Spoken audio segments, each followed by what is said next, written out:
shit's in the safe. Got me a spot out the way. Nigga just tryna be safe. Let's get some sports talk. He's been something special this season. Last night, Luka put up his 23rd game with at least 25 points this season, the most in NBA history through 34 games by a player that is younger than 21. Understand the context. Luka has also been elite as the pick-and-roll ball handler. Second Spectrum says that no ball handler has been more effective in the pick and roll this season than Luka. So, speaking of, we've got our guy, NBA analyst Matt Barnes, back with us. I appreciate you joining us on Coast to Coast. So, we're talking about Luka. We've seen so many LeBron-Luka comparisons. Do you think it's an accurate comparison? I think it's a very accurate comparison. People don't realize that Luka's been a pro for a long time, playing overseas and back where he's from. And that get him prepared for the NBA.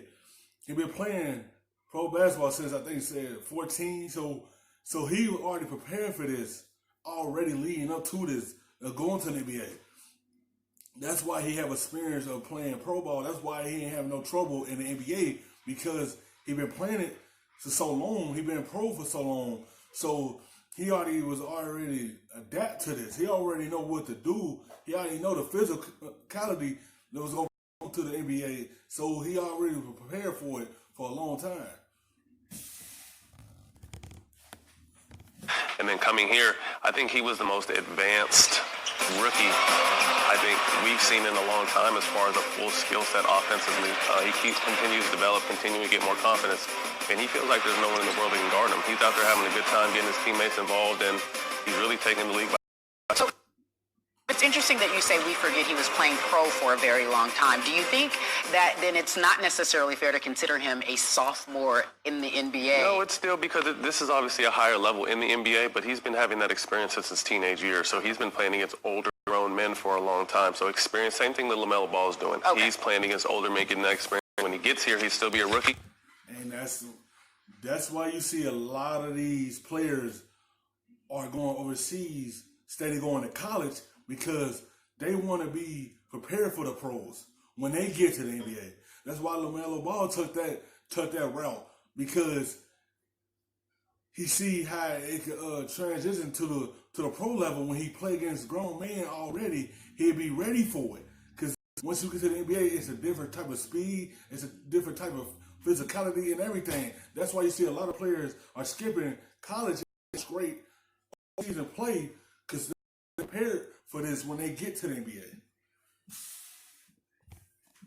But it's, he has a little bit under his belt. Okay, that's fair. A fair comparison. Meanwhile, let's talk about the Lakers. They host the Pelicans tonight at 10:30 Eastern right here on ESPN. So Zion had a full practice. We're excited about that now under his belt. No timetable of when he's going to return, but we do know that it'll be something special. What will it mean for the NBA when Zion returns and finally plays? I think the world's been waiting. This is probably the most anticipated debut maybe ever. A number one pick that completely dominated college last year and showed great signs early in the preseason and got hurt.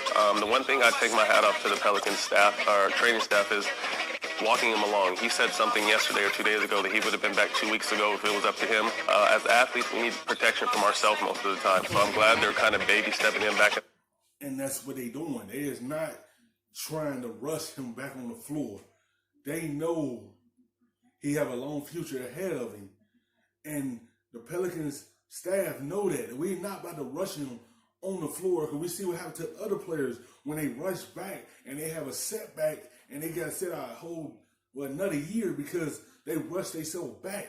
That's good. Somebody protected him from him. You see, he said 2 weeks he would have been back. No, it's not the right time. That's why they trying to walk him along for slowly. And because they know they got to protect the players from themselves. And that's what Pelicans trying to do. They know what they want to have, longevity. They trying to make sure he's 100%, not have him rush back on the floor, because this season ain't going nowhere right this season. The process, whether it's tonight, whether it's next week, just want to make sure he's fully ready. A meniscus isn't a terrible knee injury, but it is a knee injury, and you don't want it to, linger on. You say athletes need to protect themselves from themselves. Humans too, right? Absolutely. Human nature. We need to protect ourselves from Absolutely. ourselves. Meanwhile, tonight at 8 Eastern on ESPN, Sixers face the Rockets. Philly has lost 3 straight. I mean, they had this great Christmas game, which you and I just talked about off camera, and then now they seem to be struggling. If you look at what's happening with that team, should there be any cause for concern? I don't think so. Like we said, they just a week and a half ago they destroyed the best team in the East. Very convincingly, and now that's a small 3-game skid. The Lakers, had a small skid as well. It happens. This is January. This is kind of the dog days of the season. Pete, everyone's a little bit more. Everyone just had to get comfortable. You see what Richardson said yesterday. Everyone just had to get comfortable being around each other, be comfortable taking shots, and not be so hesitant. And talk about, I don't want to step in nobody's shoes. It's not even that. Just be comfortable. You here for a reason to help Philly get where they're trying to go. Grumpy. They're waiting for All-Star break, so I don't really see any problem. What Joel Embiid said about, didn't say his name, but that Ben basically needs to take his open shots to keep the space and keep people honoring him. I agree with that, but I think Ben knows that as well. But again, I think this is just an overreaction. It's a small 3-game losing streak. They win 2 or 3 games. We're not going to be talking about this in a week. You don't think so? No. Okay. He did say at the end, ultimately, he will be fine. And by Because Embiid seen Simmons hit these 2 shots. He knows it's in him. He ain't gonna say his name, but everyone know what he mean when he talking.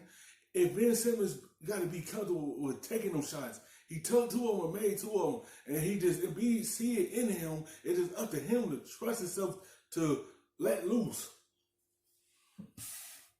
the way, you still have such because you've played recently, a player's mentality, so you want to make sure that we manage it, we don't make it more than what it is. It's just them saying. Well, I think it's dangerous too. I mean, especially with this team that's really kind of still searching for a leader, stuff that gets out of the locker room. This is, Josh Richardson said some stuff, Joel said some stuff. Everyone's talking to the media, but what's most important is with those guys in the locker room all being on the same page. So you don't really want to let the media come in there and kind of divide and say this and say that.